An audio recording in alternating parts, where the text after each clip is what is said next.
Hello friends, welcome to ways. நம்ம இன்றைக்கி இந்த வீடியோவில் எதை பற்றி பார்க்க போகிறோன்னா, ஒரு 5 பூச்சி இனத்தை பற்றி தான் பார்க்க போகிறோம். இந்த பூச்சியை நாங்கள் சைஸ் பிரகாரம் வீடியோவில் போட்டிருக்கோம். சின்னதுலேருந்து பேசுன்ட்டு வீடியோவில் போட்டிருக்கோம். அதனால சின்னதாக இருக்கேன்ட்டு வீடியோ ஸ்கிப் பண்ணிட்டு போயிடாதீங்க. வீடியோ ஃபுல்லாக பாருங்கள். வாங்க வீடியோக்குள்ளே போகலாம்.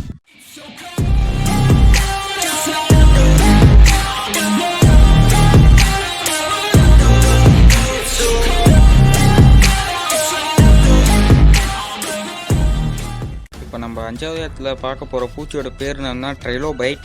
இந்த ட்ரைலோபைட்டுன்ற பூச்சி வந்து கிட்டத்தட்ட 45 சென்டிமீட்டர் வரைக்கும் வளரும். இந்த பூச்சியோட வெயிட் மட்டும் நம்ம பார்த்தோன்னா 4.5 கிலோ இந்த பூச்சியோட வெயிட்டு. இந்த பூச்சியை சுருக்கமாக சொல்லணுன்னா, இது ஒரு ஊர்வன பூச்சியாட்டம். நம்ம தொட்டியில் வளர்க்குற டேங்க் கிளீனர் ஆட்டம் தான் இதுவும் இருக்கும்.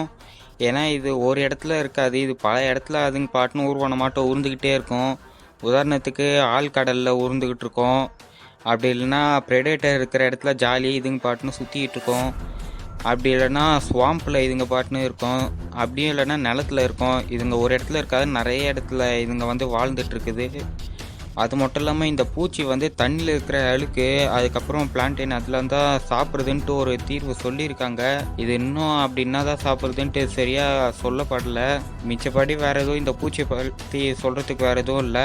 வாங்க அடுத்த பூச்சியை பற்றி பார்க்கலாம். இப்போ நம்ம 4வது இடத்துல பார்க்க போகிற பூச்சியோட பேர் என்னதுன்னா பிலோமோனஸ் ஸ்கார்பியோ. இதுக்கு இப்படி ஒரு பேர் வந்தது காரணம் என்னதுன்னா, பிலோமோனஸ்ன்றதுக்கு அர்த்தம் என்னதுன்னா லத்தீனில் ஒரேயோட லங்ஸ் இருக்கிற உயிரினம்ன்ட்டு அர்த்தமா. அதுக்கப்புறம் கிரேக்கத்தில் ஸ்கார்பியஸ்ன்றதுக்கு அர்த்தம் ஸ்கார்பியன். அதனால தான் இதுக்கு ஒரு வித்தியாசமான பிலோமோனஸ் ஸ்கார்பியோன்ட்டு பேர் வந்திருக்கு. அது மட்டும் இல்லாமல் இதோட லென்த்து மட்டுமே நம்ம பார்த்தோன்னா, இதோட மினிமம் லென்த்து என்னதுன்னா 11.2 இன்ச்சு இதோட மினிமம் லென்த்து. இதோட மேக்ஸிமம் இப்போதைக்கு கண்டுபிடிச்சிருக்குதுன்னு அதுனா 28 இன்ச்சு கண்டுபிடிச்சிருக்காங்க. இதுக்கு மேலே இது வளர்கிறதுக்கு வாய்ப்பு இருக்குதுன்னு சொல்லியிருக்காங்க. இதோட ஃபாசில் கண்டுபிடிச்ச இடம் என்னதுன்னா ஸ்காட்லாண்டில் இருக்கிற ஈஸ்ட் கேக்கிட்டானில் இருக்கிற லைம்ஸ்டோன் மில்லில் தான் இந்த பிலோமோனஸ் ஸ்கார்பியோட ஃபாசில் கண்டுபிடிச்சிருக்காங்க. இந்த பிலோமோனஸ் ஸ்கார்பியோ அந்த டைமில் அப்படி என்ன சாப்பிடுதுன்ட்டு அவ்வளோ சரியாக கண்டுபிடிக்கல. ஆனால் இதோட சின்னதாக இருக்கிற பூச்சிங்களை தான் சாப்பிட்டுதுன்ட்டு ரிசர்ச்சர் சொல்கிறாங்க. இந்த ஸ்கார்பியன் வந்து தண்ணியிலே போக முடியும். இது தண்ணி வழியாக வேறு ஒரு இடத்துக்கு இடம்பெயர்ந்து போகக்கூடியது. அது மட்டும் இல்லாமல் இதுக்கிட்டே இருக்கிற விஷம் வந்து ரொம்ப அதிகமானது. இப்போ இருக்கிற தேலாட்டமே இதுக்கும் அதிகப்படியான விஷம் இருக்குது. இப்போ இருக்கிறதோட ரொம்ப அதிகமாக அந்த டைமில் இதுக்கு விஷம் இருக்குது. அந்த அளவுக்கு இதுக்கு விஷம் அதிகமான ஒரு பூச்சி இனம் இது. இதோட விஷம் அதிகமான பூச்சி இனம் இருக்குது. ஆனால் ஸ்கார்பியனில் இதுதான் ரொம்ப அதிகமான விஷம் இருக்கிற ஸ்கார்பியன் சொல்லலாம். அந்த அளவுக்கு இதுக்கு விஷம் அதிகமானது. வாங்க அடுத்த பூச்சியை பற்றி பார்க்கலாம். இப்போ நம்ம 3வது இடத்துல பார்க்க போகிற பூச்சியோட பேர் என்னதுன்னா மெகனோரா. இந்த பூச்சி பார்க்கும் போதே நம்ம எல்லாருக்கும் ஒன்று தோணும், இது பார்க்கறதுக்கு தும்பி ஆட்டமே இருக்குன்ட்டு. ஆனால் இது தும்பியோட முன்னோருன்ட்டு சொல்கிறாங்க. ஏன்னா நம்ம இப்போ பார்க்குற தும்பிலாம் சும்மா கையில் பிடிக்கிற அளவுக்கு சின்னதாக இருக்கும். ஆனால் இந்த தும்பி அது மாதிரி இல்லை. இதோட சைஸே 65 70 சென்டிமீட்டர் வரைக்கும் இது வளரும்ட்டு சொல்லியிருக்காங்க.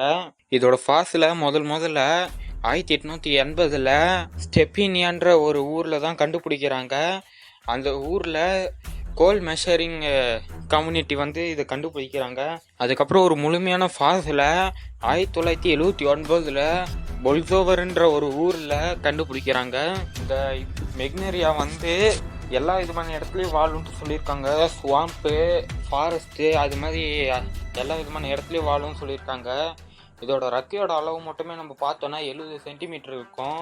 இதோட ரெக்கை எவ்வளோ பெருசாக இருக்குன்னா இதோட லென்த்து எவ்வளோ இருக்குன்னு நீங்களே கற்பனை பண்ணி பாருங்கள். இதோட வெயிட்டு 100 150 கிராம் வரைக்கும் இருக்கும்ட்டு சொல்கிறாங்க. அதுதான் இதோட வெயிட்டு. ஆனால் பார்க்குறதுக்கு ரொம்ப பெருசாக இருக்கிற மாதிரி இருக்கும். வாங்க அடுத்த பூச்சியை பற்றி பார்க்கலாம். இப்போ நம்ம 2வது இடத்துல பார்க்க போகிற பூச்சியோட பேர் என்னதுன்னா எரிக்டைட். இந்த பூச்சியை சீ ஸ்கார்பியன்ட்டு சொல்லுவாங்க. அப்படின்னா கடல் தேள். அப்படி கடல் தேளுன்னு சொல்கிறதுக்கு காரணம் என்னதுன்னா, இது பாதி பார்க்கறதுக்கு தேலாட்டமும் பாதி பார்க்கறதுக்கு இறலாட்டமும் இருக்கும். அதனால தான் இது கடல் தேளுன்ட்டு சொல்கிறாங்க. இதோட நம்ம சைஸை பார்த்தோன்னா 2 சென்டிமீட்டர்லேருந்து கிட்டத்தட்ட 2.5 மீட்டர் வரைக்கும் இது வளரும். இப்போதைக்கு அதிகப்படி கண்டுபிடிச்சிருக்கு 2.5 மீட்டரில் இது கண்டுபிடிச்சிருக்காங்க.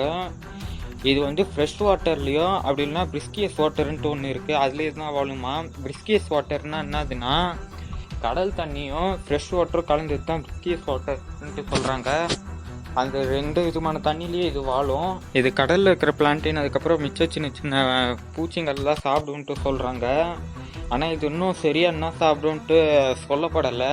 வாங்க அடுத்த பூச்சியை பற்றி பார்க்கலாம். ஓகே ஃப்ரெண்ட்ஸ், நம்ம இப்போ ஃபஸ்ட்டு பிளேஸில் பார்க்க போகிற பூச்சியோட பேர் என்னதுன்னா ஆத்ரோபுர்லோரா. இந்த ஆத்ரோபுர்லோராவை முதல்ல 1854 தான் கண்டுபிடிக்கிறாங்க.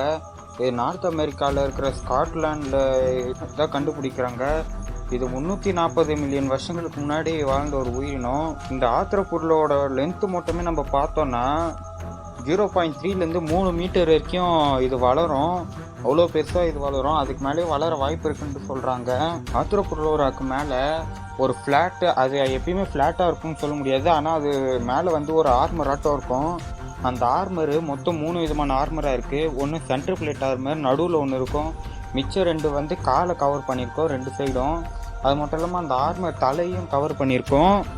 அதனாலே அது ரொம்ப அதோட ஆர்மர் சண்டைக்கு போயிடுச்சுன்னா அதோட ஆர்மர் வச்சு அது ஈஸியாக தப்பிச்சிடும். அந்தளவுக்கு அதோட ஆர்மர் வந்து ரொம்ப ஸ்ட்ராங்கானது. ஏன்னா அதோட ஆர்மர் வந்து கால் தலை 2த்தையும் பாதுகாக்கிறதுனால அது ஈஸியாக தப்பிச்சிடும். ஆத்ரோபுர்லோராவுக்கு எத்தனை கால் இருக்குன்னு நம்ம பார்த்தோன்னா 2 சைடுக்கும் 20லேருந்து 30 கால் வரைக்கும் இருக்கிறதுக்கு வாய்ப்பு இருக்குன்றாங்க. அது மட்டும் இல்லாமல் ஆத்ரோபுர்லோராவுக்கு ஒரு மிகப்பெரிய அட்வான்டேஜே இருக்குது. ஏன்னா அதால் அதோட விஷத்தை ஸ்ப்ளிட் பண்ண முடியும், விஷத்தை துப்ப முடியும். அது மட்டும் இல்லாமல் அதால் பாம்பாட்டும் கடிக்கவும் முடியும். அதோட விஷத்தோட பவர் மட்டுமே நம்ம பார்த்தோன்னா ஒரு கோபுர அளவுக்கு அதோட விஷத்துக்கு பவர் இருக்குது. பூச்சி இனத்திலேயே அதிக விஷம் கொண்ட பூச்சின்னா அது ஆத்ரோபுர்லோரா சொல்லலாம். அது மட்டும் இல்லாமல் பூச்சி இனத்திலேயே மிகப்பெரிய பூச்சின்னா ஆத்ரோபுர்லோரா சொல்லுவோம். ஆத்ரோபுர்லோரா மட்டும் சண்டைக்கு போயிடுச்சுன்னா அது வந்து ஒரு மனுஷனாட்டு எழுந்து நிற்கும், எதிரிக்கு நேருக்கு நேர் பார்க்குற மாதிரி. ஏன்னா அதோட உடம்பு ஒரு ஜாயினட் செக்மெண்ட்டில் இருக்குது. அதோட உடம்பு கிட்டத்தட்ட ஒரு 30லேருந்து அதுக்கு மேலே ஜாயின் ஆகிருக்கும் அதோட ஆர்மரு. அதனாலே அதால் ஈஸியாக குகைக்குள்ளெல்லாம் ஈஸியாக மேலேருந்து கீழே இது பண்ணுறது, அதனால ஈஸியாக அதால் எல்லா இடத்துலையும் கிளைம் பண்ணி போக முடியும். அது மட்டும் இல்லாமல் அதுக்கு அவ்வளோ கால்கள் இருக்கிறதுனாலே அது ஈஸியாக குகைக்குள்ளெல்லாம் பூந்து வரும். அது ஈஸியாக ஏஞ்சி நிற்கிறதுக்கும் அதோட உடம்பு வந்து ஒத்துழைக்குது.